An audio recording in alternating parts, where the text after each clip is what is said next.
So, you guys have no idea how long this video has been cooking in the back of my brain. If you didn't know, I'm kind of a big fan of the first Despicable Me, with the Goyles and Vector. Its sequels went a bit wrong, but that first film is still a classic for a reason. It's heartwarming, it's an original idea, well it was, and honestly I was right there, hating the minions just like everybody else, but at the end of the day, it was a pretty good movie, it wasn't that bad. And after the third one was just yet another disappointment for me, I figured, why not take matters into my own hands? I'm just gonna write the fourth one myself. And you guys really seem to like the rewritten Rick and Morty Season 8, so let's see if I can scratch a sniff of that success. But I get the feeling that most of you haven't seen the second and third films, or at least it's been a long time since you've seen them, and you have no clue where everyone is at.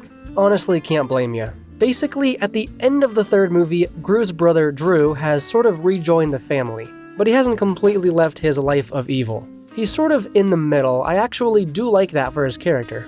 This pitch actually brings him back for the next installment, albeit in a minor role, so it is important for you to know where he is, and the fact that he's in the middle when it comes to being good or evil. Vector is also on Mars, which, spoilers for Moon, I guess, the little short film that played in front of Migration. Vector actually gets stuck on Mars at the end of the short. Meanwhile, Gru and his family are just sort of vibing, enjoying their new lives. Gru and Lucy are still part of the AVL, the anti-villain league introduced in the second film. So that's where our major players currently stand. Now, it's time to begin the hunt for the Shrink Ray.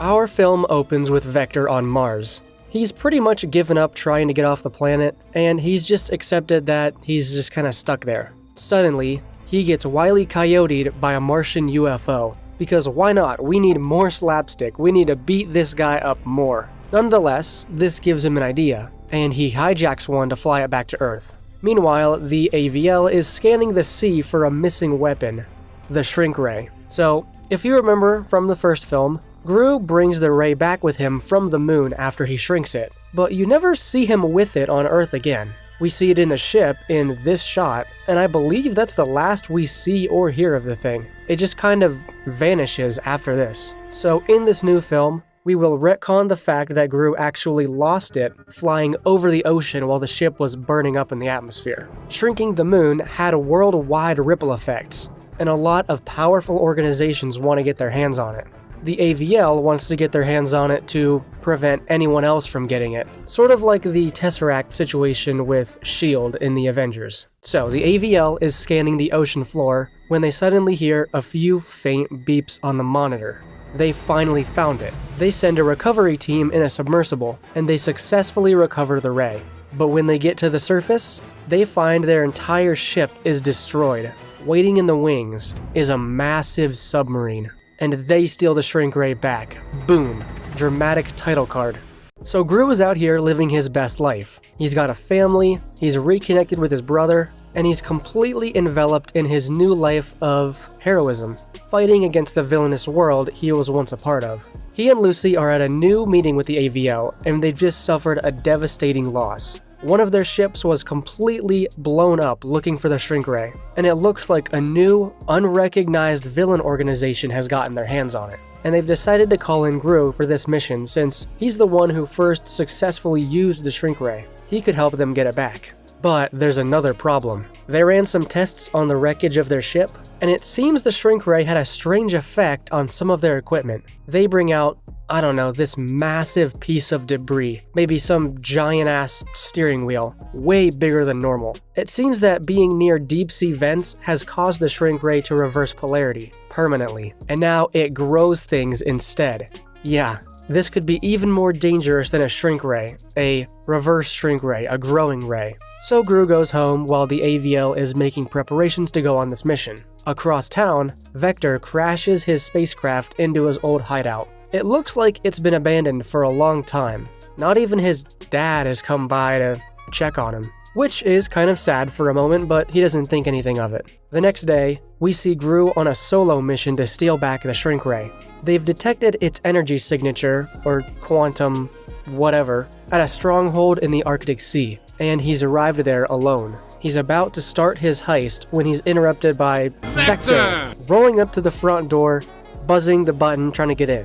It's unclear at first why he's here, but regardless, he's not being let in either. He and Gru run into each other during the heist, and they're both trying to infiltrate the base, getting in each other's way. Hijinks ensue when Vector tries everything to jeopardize his mission, because he's still pissed at Gru for beating him in the first movie, essentially. This could be a really funny montage of them both trying to get in the building, but they keep sabotaging each other. Eventually, Gru does make his way into the main chamber, where this ray is being kept. He's followed by Vector, who has called security. Asshole. Suddenly, the leader of this new villain organization bursts into the room and grabs Gru by the neck. Super intimidating, just has him by the throat. Who is this leader? It's Vector's dad from the first movie. Yeah, the leader of the Bank of Evil. And he's formed this new villain organization. Vector's been trying to get into this stronghold because he wants his dad to bail him out again.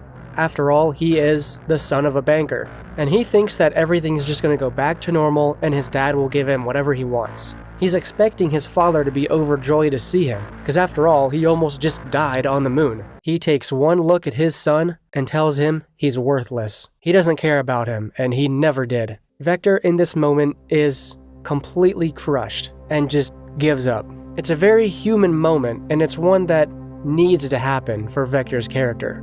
He needs to be completely broken. Suddenly, Gru escapes without the ray, and Vector hitches a ride with him, much to Gru's disappointment in trying to kick him off the ship. They get back to his house, and Gru tells him to just go away. Nobody wants him here. We need to be as harsh on Vector as possible in this script. It'll make sense later. He starts to walk away when the girls come out of the house, and Agnes, the youngest, most optimistic one, begs Gru to help Vector. He's like, no, he tried to kill you. I'm not letting that happen again. After some puppy dog eyes, Gru finally relents. He invites him inside, and it cuts to them in the lab. Gru immediately starts grilling Vector on his father and the defenses of this stronghold they just escaped. To Gru, Vector could be useful in terms of what he knows or in terms of bait, but that's it. He doesn't actually care about Vector, he just wants to use him. Vector leans on the table and suddenly it shrinks. Everyone is just kind of standing there, perplexed.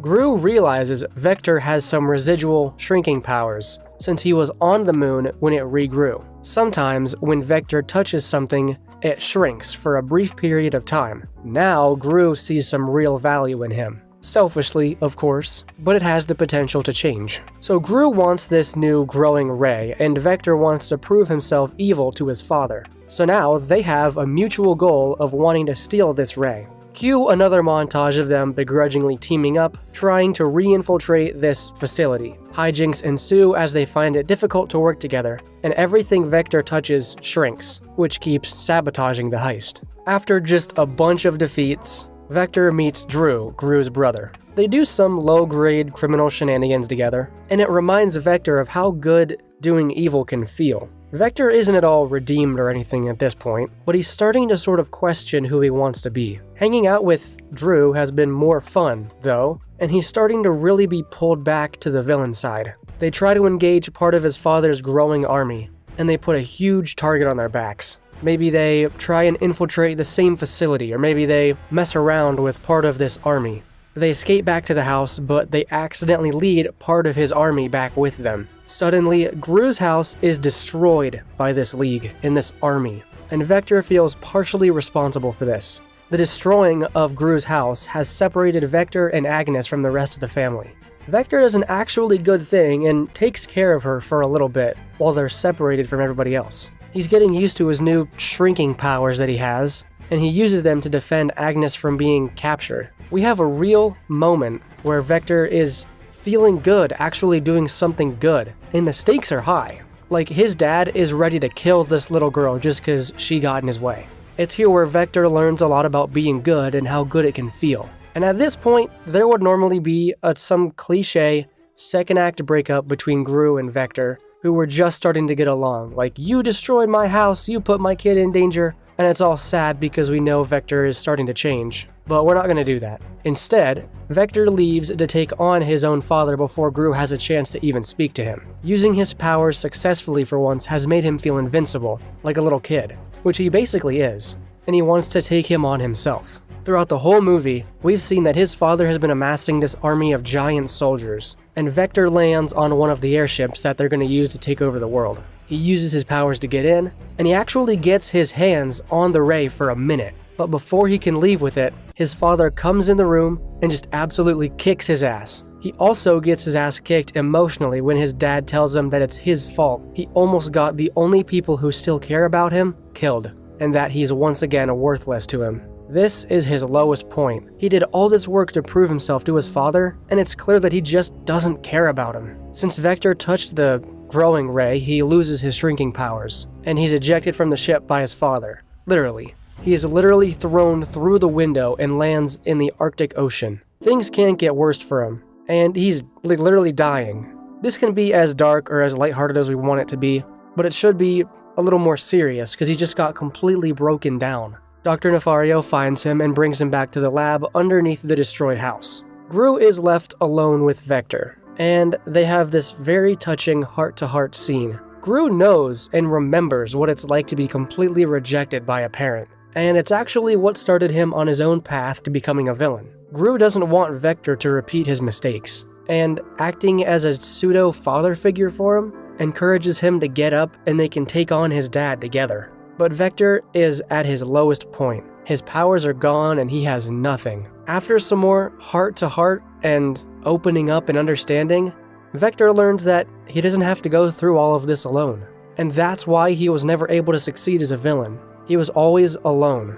Gru had the girls fall into his life, and they helped him through his stuff. We could even get a flashback scene where Gru started to relapse back into villainy, and the girls plus his wife pulled him back out of it, showing how, really, Gru has changed, but it's his family that caused him to change. Vector doesn't have a family, but maybe he could. Vector gets up, and for once, he doesn't have his dad to bail him out of a bad situation. So he picks himself up, goes back to his old hideout for some of his self-made tech, and he teams up with Gru and his family to take on his own father. A climactic final battle ensues, and in the end, Vector's squid launcher from the first movie is the only thing that's able to defeat his father. Vector has completely turned to the good side, and it's almost become like sort of a Gru-Vector team-up movie. He's repeated Gru's arc from the first movie. Then we can have a little dance party or whatever, it's Illumination, fine. Everybody makes up, fade to black, roll credits.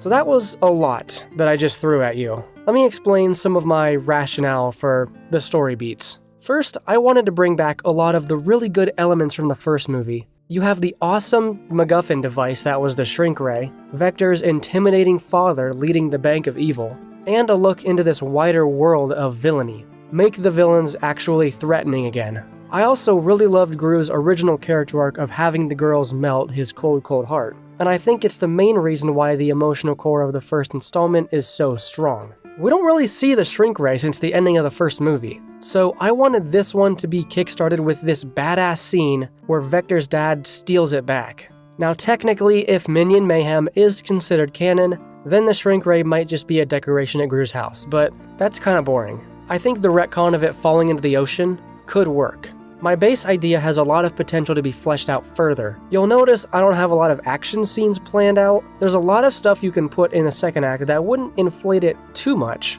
Some more Gru, Vector, shenanigans, and I didn't even have anything for the minions to do. With the addition of a few more well-paced scenes in the middle, these concepts can be expanded upon. Maybe the minions can be part of the original heist where Gru and Vector met. Maybe Vector can lead them in the attack on the airship. Or maybe they could just be hanging out with Drew in some kind of side adventure. After all, the third movie did sort of end with them teaming up. Ultimately, I'm most confident in the emotional core that I've written for this film. It brings Vector's redemption arc full circle with him completing Gru's journey from the first movie. And Gru cements his full character change by turning another villain to the good side.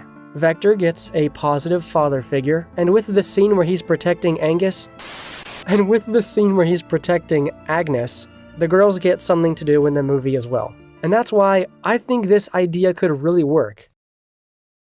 That was my pitch for a possible Despicable Me 4 or 5, depending on when this trailer for the fourth movie comes out. I usually have bad timing with these things. Could be coming out relatively soon, 4 or 5 depending on what the fourth movie actually does. Let me know what you guys think of this idea. Does it work? Do you think it could be improved upon? I think it's pretty strong, but definitely there's some stuff you can put in the second act that would make it even stronger. And of course, drop your own ideas in the comments. I love to read the comments. You guys have come up with some really good Rick and Morty Season 8 ideas, and I think we could have a lot of fun with this one too. So drop your ideas down below. Thank you so much for watching and supporting the channel, and I'll see you in the next one.